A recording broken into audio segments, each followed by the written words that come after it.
everybody. Welcome to the Cluster Puck Podcast, part of the MHRT network. Here at Center Ice, I am Nick. Beside me here, as always, is Brit. How's it going, Brit? Going good. How are you doing? Doing well. So if you're watching this right now, that means either the Avalanche are just about to play the Penguins, have played the Penguins, or will about to, or are just finished playing the Penguins, I guess. We're doing a little pre-recording here just to get this topic and discussion and episode taken care of. Just some conflicting times, so we figured we'd get this one out for you guys as quickly as we could. So that being said, before we get into anything, don't forget to like and subscribe, follow the MHRT network so you can get notified when shows like the Cluster Puck Podcast go live.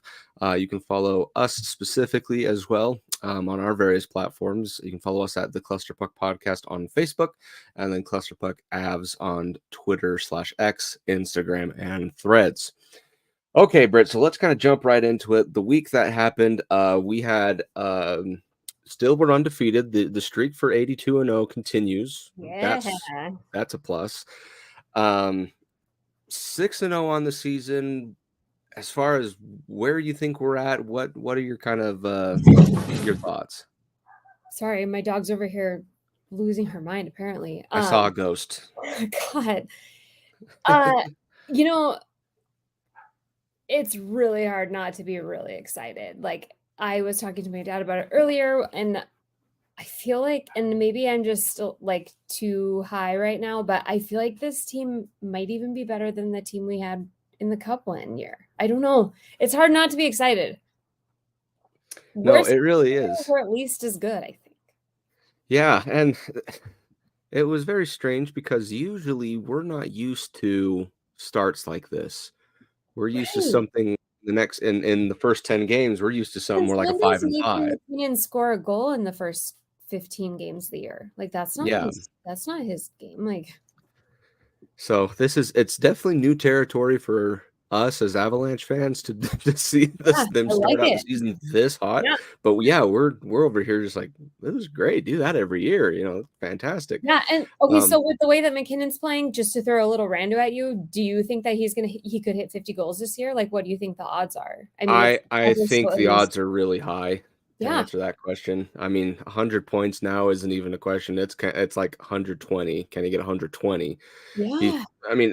There's so many people playing just phenomenally, and they're all sharing the puck so well, at least in these 6 games, and I don't know. It's amazing. Okay if somebody's having a bad night because we have the depth now to account for that. I truly think that we have the most elite fourth line in the league. I think that we also have comprehensively the most elite first line in the league, and now that we've got the third and fourth lines basically solidified and the top 2 lines can just be pop and play for whoever is on that night, it's anybody's game to be the star. Like, it's just crazy that you can have Logan O'Connor coming out as the all-star on any given night. Our fourth line grinder can still be the star and win games for us. I mean, what was the issues last year was just depth. And depth is not the problem this year. Not at all, especially kind of like with what you said, that fourth line, and specifically heading that fourth line, Logan O'Connor. If you rewind to last week's episode, you will have noticed that we talked about Logan O'Connor getting multiple shorthanded goals throughout the season. We just didn't realize he would have 3 consecutive in 3 games. Yes, right after we were saying I would be in the same sentence as Joe Sakic, as he tied Joe Sakic's record for scoring 3 consecutive goals. I don't know, is it in the first 3 games of the year or just 3 consecutive games? Just 3 consecutive games. Yep. Nick,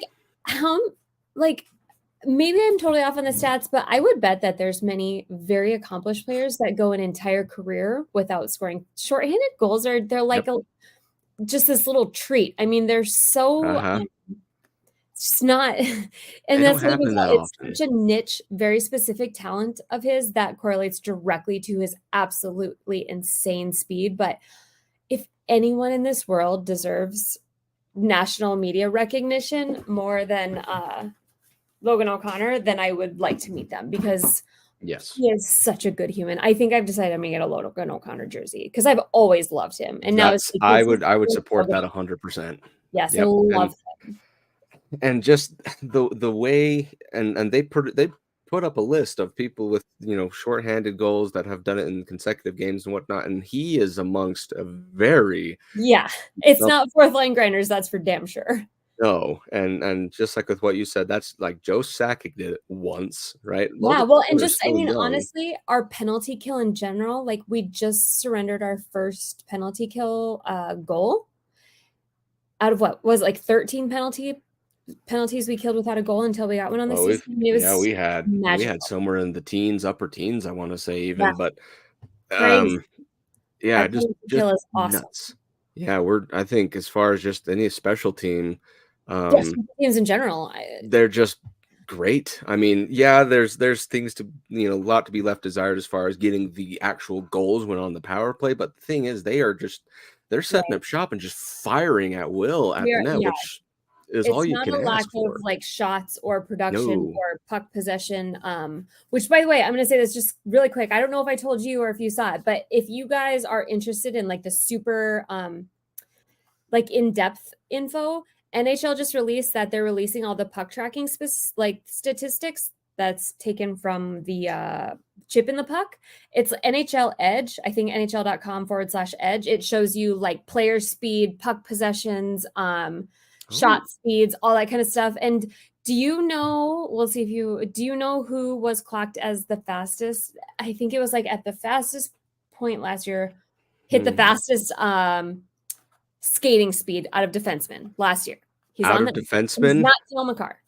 And it is not Cale Makar. Okay, so there goes my first guess. I think I have that right, but it's something. I think it was last year, the fastest in the NHL at one point. Fastest defenseman. It was not Cale Makar. Was it one of Cale Makar's teammates, perhaps? Yes, so he is on the Avalanche. Was it Bo Byram? Nope. Oh, it wasn't Bo Byram. Who else? I'll just tell you because you'll have to go through the whole roster. It was probably Jack Johnson. At like, are you serious? I'm dead serious. Because I was like, oh, Cogliano. What? Yeah, swear to God. Yeah, so weird. Which like my little brother's 6'5", and we were just talking about it today, and like the only disservice that you get as a large human being playing hockey is that you look slow even if you're not slow, because there's something about like the way that large men with long hands skate. Like my little brother always looks he was just like a swinging tree in a rainstorm. But yeah, so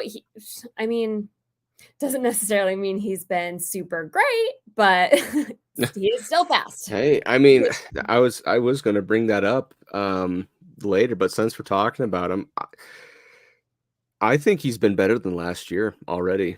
Yeah, he's good. I mean, he hasn't been making these dumb mistakes, and he's always one of the guys that I've seen. And like I said, compared to like any like the rest of the defensemen, not as good, but just by his own, he's there to keep stuff from keep it from leaving the zone. He's actually firing shots. He's Jared Bednar's safe guy. That's his safe bet. Yeah, so I'm interested to see kind of how his story this season is going to continue, if he's going to be that guy that just keeps piling on good game after good game, or if he, toward the end of the season tapers off. Out occasionally, at least with Caleb Jones. I'd like to see what we have in Caleb Jones, because I can't fathom that Jack Johnson will be back next year. And with that also, we could be protecting his health for the season, because is like 37? Whatever he is. I just think that it'd be good to get Caleb Jones in and see what he's worth, because at some point we're going to have to bring another defense, and somebody's going to get hurt. Right. Kamar always gets hurt. Josh Manson always gets hurt, but Byram always gets hurt. So it'd be nice to get him in for some reps before we desperately need him. Yeah, absolutely. And, so looking at this team, we had probably one of the best games already of the season. Granted, we're only 6 games in or whatever, but that, just recapping last week, the Chicago game, you blank them 4-0. Georgiev plays brilliantly. So does the rest of the team. Yeah. Was there any place where you looked at that game and said, this is where the Avalanche need to work on their game? In the Blackhawks one? Yeah.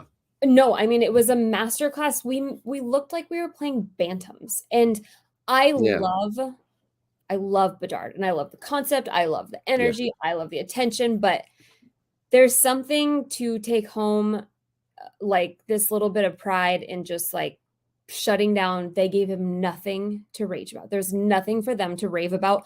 All they could do was finally and forcefully acknowledge that Nathan MacKinnon is a god and that Mikko Rantanen is underappreciated and that Georgiev is a top 10 goalie in the league. I mean, they gave him nothing. Bedard couldn't do a damn thing. I don't think that they had possession of the puck for even a quarter of the game. I should have looked that up, but yeah, he owned them. Absolutely owned them. Yeah, and those are my favorite games to talk about because there are no notes. It's all praise.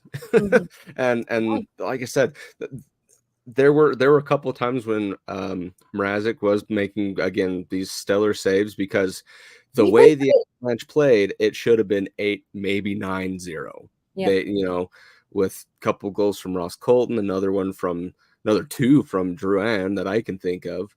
But just overall, I mean, the scoreboard doesn't say that much, but the game was the Avalanche's from the beginning, know.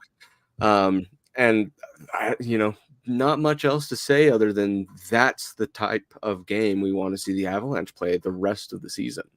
And it's not something like to snub your nose at that it was just the Blackhawks, because like these are games that we generally can't figure out how to win. We struggled so bad with bottom feeders, and to see them feast off of that, it only shows that we're going to be able, I mean, because we've been so much better at finding ways to beat the best, but not the bottom feeders. We've always struggled with the Ducks, the Yotes, all of them. I mean, it's always been an issue of ours, and to see these issues taken care of, it's just, we have won in so many weird ways the last few days that it's like, it's almost like they can figure anything out, Yeah. And speaking of weird ways, I think we could probably lump the next two games that they played, the one against Carolina at home and the one against New York at UBS Arena on Long Island, kind of in the same group, because they both had the same feel where it was like defense and caution was thrown to the wind, and it was one of those high scoring games. The only difference being with Carolina, you had a 6-4 lead going into the third and you maintained it. Whereas with the Islanders game, it was tied 4-4 effectively at the beginning of the third period. Then you mounted your way to a 7-4 victory. Anything about those two games that pop into your head as far as concern or just notes? They definitely were both, particularly yesterday's, just kind of sloppy and weird, and I didn't know if we were going to be able to finish that one off. But in the end, like the concerns that you had throughout the game, it's like they found a way to win, and so really do the details matter to us? Because obviously they're going to go back and watch the video, they're going to work on those little things, but we found a way to win and close it out. And it does stink. I don't think that was yesterday that they played the Islanders. It certainly wasn't Georgiev's best game. But we can't ask for him to have the best game every game, and it was good enough. You know what I mean? Like that's all we need out of him. And I'm curious to see if we'll play him tomorrow. And it would probably be wise for us to put our backup goalie in at some point, no matter who that is. At some point, yes. Yeah, it's just the schedule has kind of been a slog. It doesn't really call for the backup goalie, because even a goalie that doesn't crave minutes like Georgiev does, they would probably still play all the games, because we've had at least one day off and then 2 days off between several games, and that's a very restful schedule. So it is concerning, though. Both of our backup goalies that we have at this very moment really don't have a lot of NHL experience. So I'd like to see them get on the ice, particularly Annan, just because I think he is quite a bit younger than Provatov. I absolutely Provatov, you were close. You almost got it. Yeah. But yeah, I do think that we should start feeding them some minutes, particularly in these easy games, maybe especially with like that St. Louis game coming up. It's wild having such an easy schedule coming up here. Granted, that Vegas game certainly won't be, but that Vegas game is going to be fun. And kind of getting into that, so next two games are away games as well. The Avalanche just broke an NHL record of 15 straight road wins. That's the most in the NHL, folks. Yeah, I thought it was just a franchise record at first, but it's league wide. 2 years ago, weren't we like 2 wins away from the home win when we were at like 20? I think we actually might have tied it at one point. So we're just, and or then something like that. Yeah. Our other topic that we can speak to about records, because we break them all. Like that's what the Avs do now these days, apparently. That's kind of our MO, is chasing and breaking records. Yeah. Do it all over the place. Yeah. So with that being said, is there anything, and you touched on it barely. So Avalanche, again, they broke the record of most consecutive road wins. Is there anything that this Avalanche team is not capable of? I know it's a 6-game sample size. Stopping a shot from the blue line with a screen seems to be an issue, but hopefully they can hash that one out, because I don't know why that's an issue for them.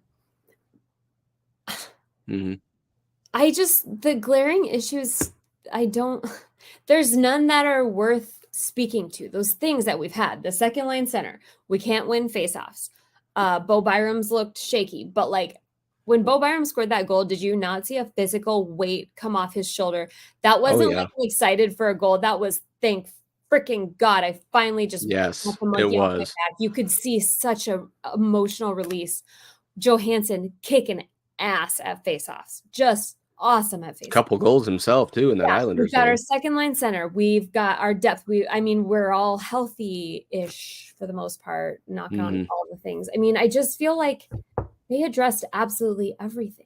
I'm not trying to be overly idealistic, because this is hockey, and they could all be hurt tomorrow, because it's literally just how it goes. But I just don't. I'm really happy.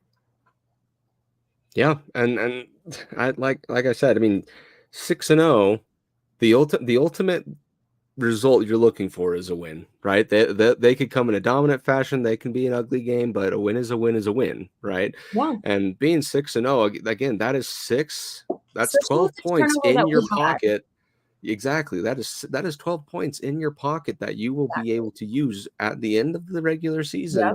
That could help you either solidify position for the playoffs, and probably in our case, first place. Exactly. Or at least be competitive. If you lost, you'd say whatever. But then when you're sitting at the end of the year and you're Calgary and you're not in, and they're like, holy shit, we lost 14 overtime games. And you just popped a couple of those out.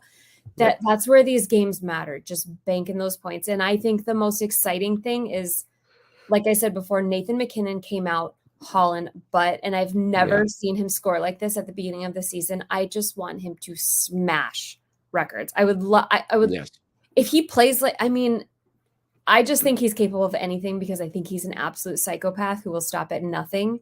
I would just love to see him do something insane, like pull out 60 goals and just end the conversation of whether he deserves to be in the tier with Connor McDavid or not.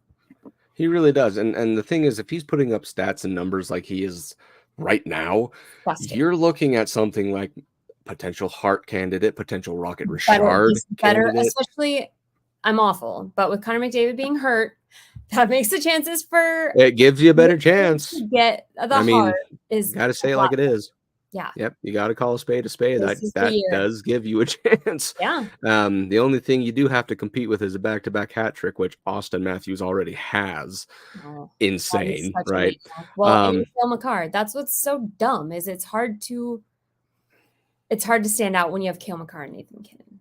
And then it really is. The lesser known Mikko Rantanen, who scored 50 goals last year. Who is secretly one of those Mount Rushmore guys on the team. Yeah, but he's finally being talked about. I don't know if you saw Bissonnette was talking about Rantanen. Biz was talking about him on Spit and Chicklets. Yep. It's time for him to get some respect, but not too much, because we're going to have to pay him a lot. That's right. Just maybe mention him a couple times.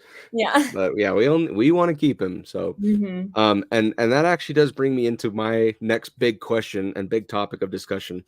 So we look at who has been scoring and who hasn't been scoring yet.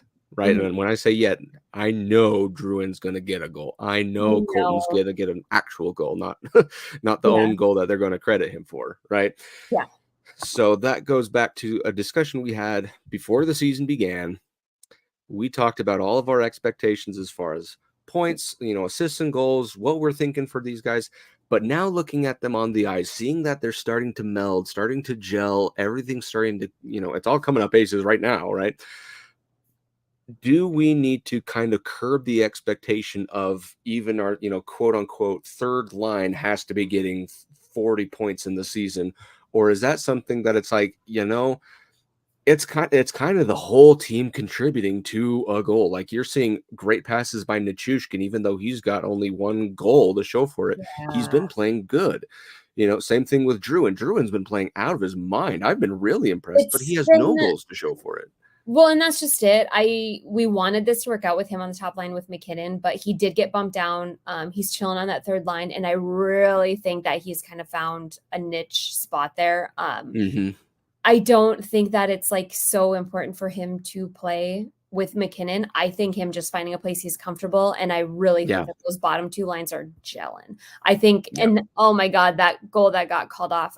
Was that in the Canes? That was in the Canes game, and that was by an amazing pass by Druin to Miles Wood. And that's his gig, though. Even if he went the whole year without scoring a goal and just had a bunch of bomb assists like that, that's fine. We're paying him $825,000. Like it's no risk. So, and he really is fitting in well there, and they're super, super due. Yeah. And just, you look at his stats right now, he's got through 6 games, believe it or not, 1 assist. Yeah. But you watch the way he's playing and you're like, how in the world does he not have 6 goals and 6 assists? He like just, and Ryan Johansson's finally, he was like the player I said that I was going to watch. He's finally coming into his own. He's now rocking the power play great. I'm so just looking at all these guys and especially the newbies. So that, Johansson, Tatar, Druin, Wood, Colton, I'm not really seeing anything that's concerning, right? Obviously, Bednar is still playing with those lines to see just what is the right thing to do, like moving Tatar from the third line and swapping that with Druin. That was a move that ended up paying dividends in that Chicago game. No, that was wild, but it worked. And especially when we were all so intensely overwhelmed with Tatar to start with, and he just really, really found it. His little penalty gig was kind of weird. Like that was like dumb. And, I was listening, and that was actually, and I was like, "What the hell?" I didn't realize they were 2 separate penalties. I don't know. And there's a couple of times, like in the Islanders game, he got a double minor Tatar for high staking and a drew blood, where it's like it wasn't his fault. He was kind of just moving regularly and happened to just have his stick a little too high and it hit. Well, that's what when I was listening to the one where he got a tripping and a high sticking in the same thing, and I was listening and not watching, and I was like, how the hell can you trip somebody with your stick and like trip them and high stick them? I was like, how is this even possible? I was getting dressed for my hockey game last night, and I was like, what is going on? And I didn't have time to look whack him in the face and then trip him, maybe throw a slew foot in there too. Yeah, it was super weird. But yeah, I think that it's I think that he's pretty. I think Duran stays comfortable in that third, and I think Tatar's solidified in that 6 till he's not, and they're all pretty much interchangeable up there. It's really that's right now. That's what I'm kind of hoping does happen. Is it just becomes this fluid, team, basically, where whoever's on the ice, they can just go out there with whatever line. We'll put him with the big boys, and that's exactly what happened with Tatar. He was really not very good, and that now that makes you feel sexier than playing with Nathan McKinnon, and I don't know what else you could ask for. I mean, I would feel like $1 million if I did, man. I tell you what. But that was speaking of penalties, one thing in the Carolina/New York pair of games that was driving me up a wall was penalties. Been a heck of a lot of penalties this year. Bo Byram leads the Avalanche with the league. Excuse me. I said the Avalanche. The league with 14 friends penalty minutes. Some of them have been soft, but for the most part, they've been so dumb. Yeah. None of them have. However, I think kind of like with what you were alluding to when he finally scored his first goal. I think he was just had this fog. He was in Frustrated. this phase, very frustrated. Yeah. That now that he's got that goal, now that he's finally kind of got that monkey off his back, Yeah. I think the penalty minutes will finally go down. Now, I granted, do too. he'll still have penalties here and there, like everyone else will. Well, that's how he But- plays. He's a jerk. I mean, that's what he is. He's a pest. And that's Logan exactly. O'Connor too. But he looked like a dog that had been locked in the kennel all day. And you could just tell that until something broke that, and you could see it in his face and his body language. He didn't cheer for the goal. He cheered for the release. So I really hope that we get a new side of Bo. And I really think we will. I think that was a bridge that he's crossed. Yeah, absolutely. And so looking at those 3 games, you now look at the next 3 for this week, right? So we have at Pittsburgh, at Buffalo, and then at home for your division rivalry against St. Louis. Are there any, I guess, games in that nature? You know, you're looking at how Pittsburgh's been playing in Buffalo and St. Louis.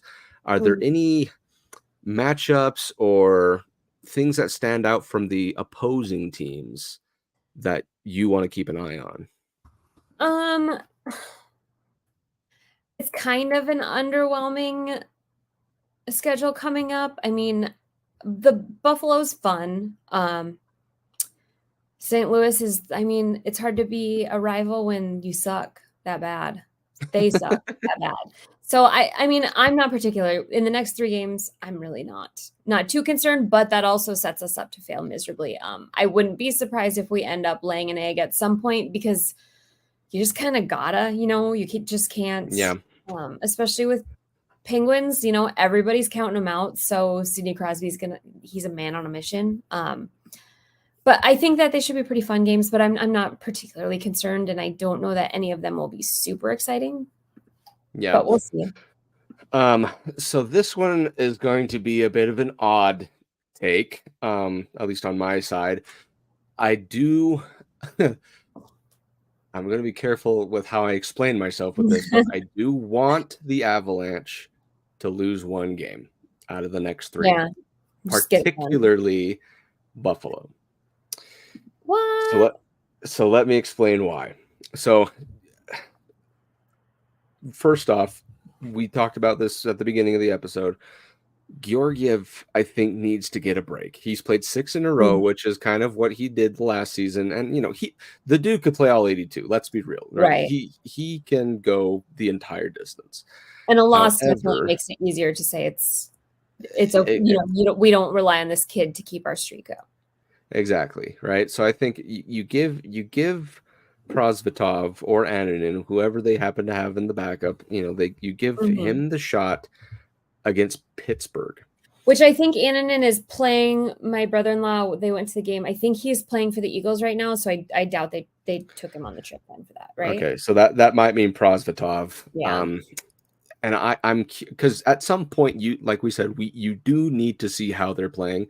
Wow. And I feel like a Pittsburgh game, even though on paper everyone says they're better than Buffalo, and it's probably true. But you look at the offensive firepower that Buffalo has, right? I feel like that offensive firepower is a little bit better than Pittsburgh. Now, that being said, Pittsburgh has the better overall team. Like, I'll admit that. But compared to people like Tage Thompson, you get him involved, stuff like that, versus a bunch of grumpy old guys on Pittsburgh. Which, unfortunately, Devon Levi is hurt. So they have, I think, Ukko-Pekka Luukkonen is playing. Sure. So I do think at some point you do need to send in Prosvetov. You need to see what he is capable of, because if he's able to prove himself to be a good goalie, like in a Pittsburgh game, I think you're more than, I guess, willing to then have Georgiev play maybe 4 games in a row and then Prosvetov or something to that extent. But with his rotation. Exactly. I think at some point you need to have him go in to see what exactly he can do. And against wimpier teams, quote unquote wimpier teams, we don't have a lot of skin in the game. Like St. Louis is going to be probably yucky. Like that game that we won in, just wish we wouldn't have against St. Louis. So it's a good, like, no stakes, no hard feelings. Like, We all love Pittsburgh. It's Sidney Crosby.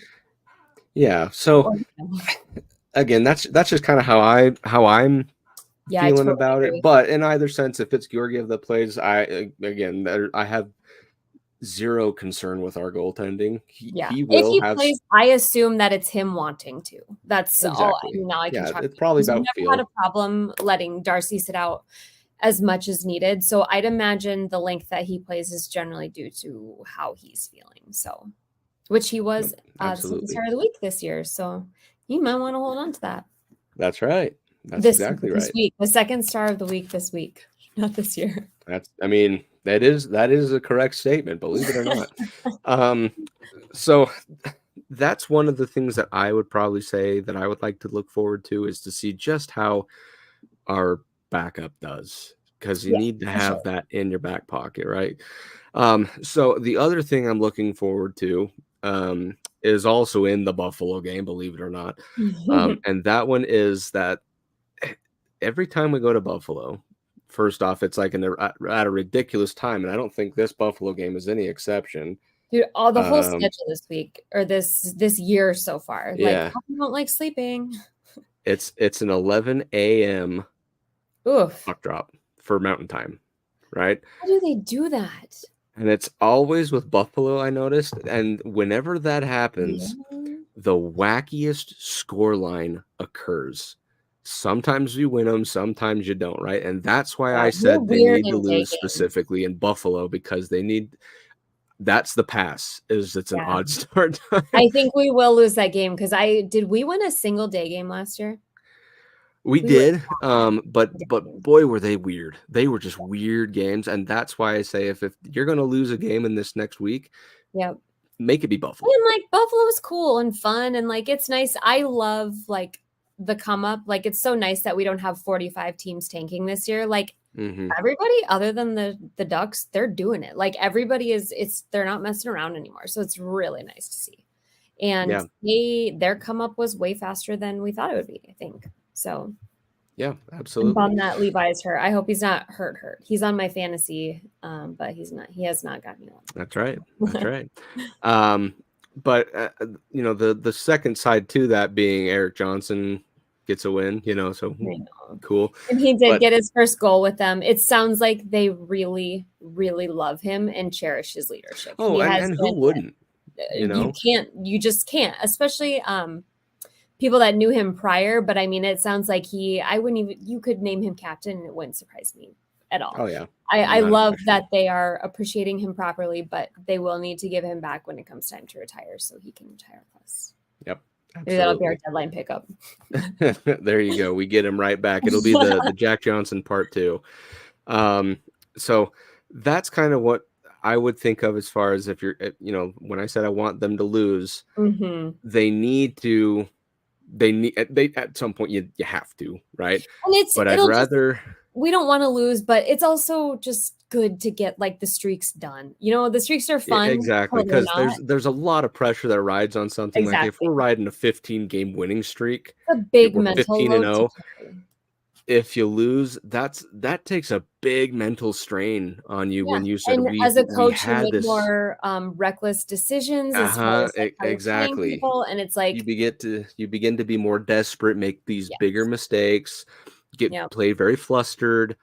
So I would just say, it's cool to have, like, for example, this road streak that we have. It's cool. Don't get me wrong. So what I'd like to see is like you break the record by 1 and then it's done, right? Like you're gone. Yeah, just beat it and be done. But we shouldn't lose to the Penguins because I was really I giggled when I looked at their injury report. They are missing their huge all-star, Mr. Will Butcher. I don't know if you knew that Will Butcher was with. Oh, is that right? Yeah. So, and it says that his injury is undisclosed. I haven't heard that name in a long time, actually. Yeah, probably his ego still after failing and being such, I did not know that he was still around. Very interesting. I haven't heard that name. But they also lost. Did you see that John Ludwig? I saw that one. Yeah. was he out before he checked? I don't even remember who he was checking, but he threw the hard Heiskanen or check. Ben or yeah. Yeah, and somehow he ended up taking all the momentum after lining up a huge check, and I think he was passed out before he hit the ice. Oh, really absolutely. I think really right on impact. and that You was could his tell by first the way game, and his his body hit the parents were ground. there. It was Mom and dad, could you imagine? Do your mom and dad get to come down if you're in the NHL and you get knocked out? Yep. Not Yeah. Which Nedeljkovic is out? I didn't. no. Most people get to have a goal.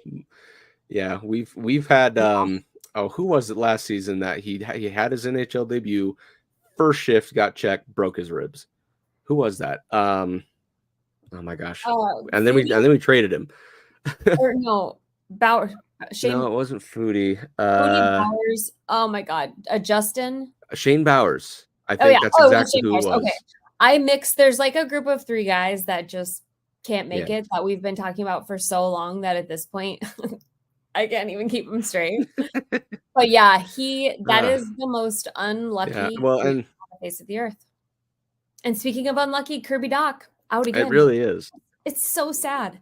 How did he tear his ACL and MCL in that? Well, and what's the most surprising? Apparently, people have been playing with their Ouija boards or something because through 6 games, no Avalanche injuries. And I probably just summoned it right there by saying falling over dead. It's insane. We have not had anyone even like sprain a pinky because guys are Taylor Hall, LTIR. I mean, like these guys are falling over left and right. Line massively injured from that check that PLD threw, or who gave him that hit? No, Line is hurt from. Who did PLD hit? Line? I thought it was Line. Yeah. Yeah. It's and Connor Bedard. I mean, it's there's a lot of really important people missing from the lineups, and maybe we just got it out of the way last year. Cross our fingers. We're gonna have to go. We gave ourselves extra injuries last year, so we had less this year. Yeah, that's a perfect way to look at it, actually. Yeah. So fingers crossed, because again, that's one of the things that Avalanche players are notorious to have. And we look healthy. Nuke looks so healthy. He looks very like his good. Ankles work again. Like we're back to our, and he needs to have a year. I mean, he's got to have a year. He really does. I mean, we're paying him quite a purse for him to do what he did a couple seasons ago with that Stanley Cup run. He needs to earn the love back, because there's a lot of people that are not going to drop it anytime soon. So if he can go out there and kick ass this year, then I think he'll be good. But I think so. He looks fantastic. Well, and on that second line, just a quick tidbit here before we go on to our 3 stars. Arturi Lehkonen, he gets talked about not enough, in my opinion. And it was the same when he was with Montreal. It is just insane to me, because he's everywhere at the same time. He's getting he got a couple great goals already. He'll have plenty more, but that's the thing. It's like, but the things that he does just don't translate to numbers on the stat lines. He's just, and you can tell that he is a good person to have on the ice, because McKinnon says over and over again he loves playing with Lehkonen. He loves playing with him. Yep, and rightfully so. And it's kind of sad, because he is kind of overshadowed by the rest of that second line and their stories, like Nichushkin.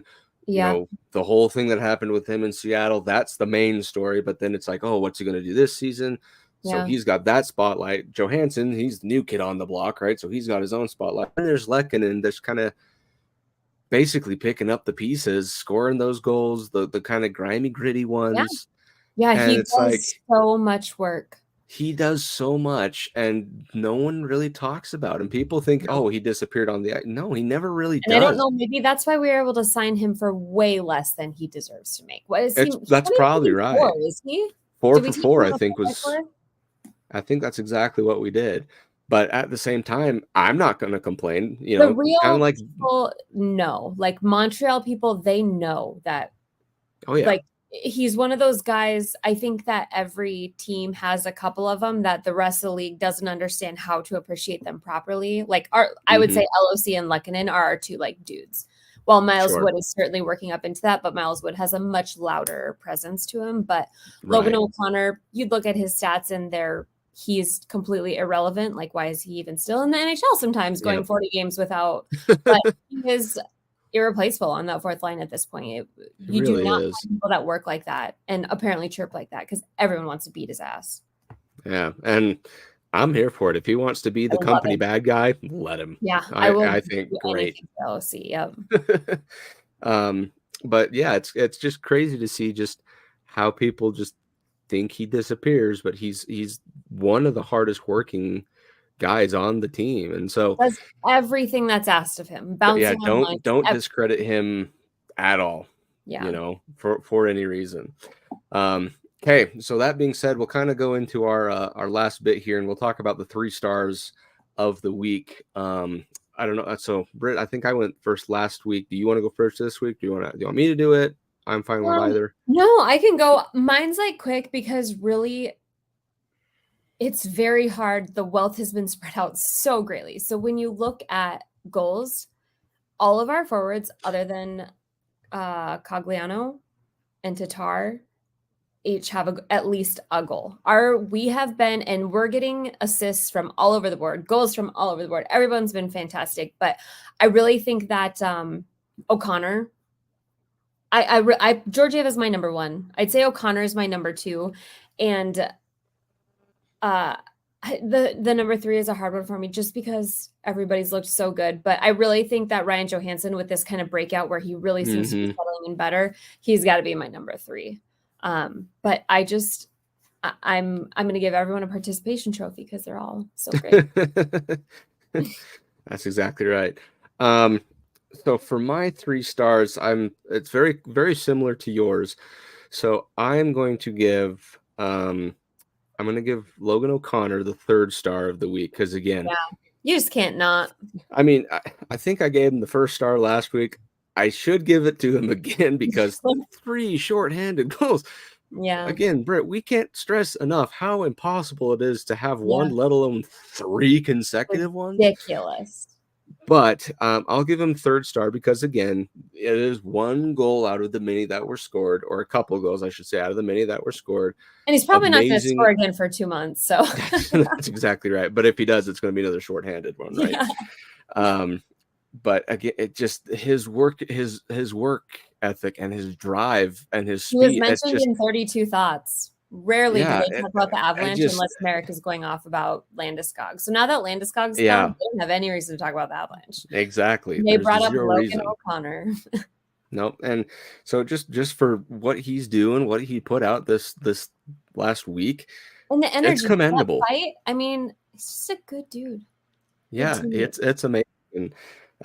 So I'd say, 3rd star of the game. He could easily get the 1st just for that accomplishment alone, but we still got to give other people some love here. Yeah. 2nd star of the week, I'm going to give this one to Ryan Johansson. So similar to what you said, 3 goals, a couple of them in the Islanders game. I like what he's now doing as far as making himself known on the penalty or the power play first unit. Yeah. It's not an easy task. He wins faceoffs. That is a huge plus. Excuse me. But just he's filling a role that Gabe Landeskog left, and it is not an easy role to fill, right? No. Especially on that, being that guy right in front of the net, first power play unit. You're kind of the ones that redirects the shots, and he was able to get one of them from Nathan McKinnon right off his skate/blade. The camera didn't show it very well, but he didn't move his foot. I mean, that was some serious willpower. You could tell he consciously kept his foot perfectly still. I thought that was really impressive because it almost feels like it would be reactionary to like push it a little bit. To want to kick. Yeah. No, he made just a little brick wall and it was beautiful. It really was beautiful. It really was. So I give him 2nd star. I think after he got his 1st goal against Chicago, he finally started to kind of relax a little bit because that's that's the hard part about being on a new team. And like we said, with all these 5 guys, as soon as they get that 1st goal, because it will come. Prove yourself that you belong here, especially coming to this caliber team. Exactly.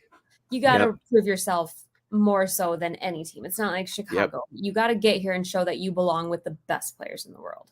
Exactly. And it's a big weight / expectation off your shoulders.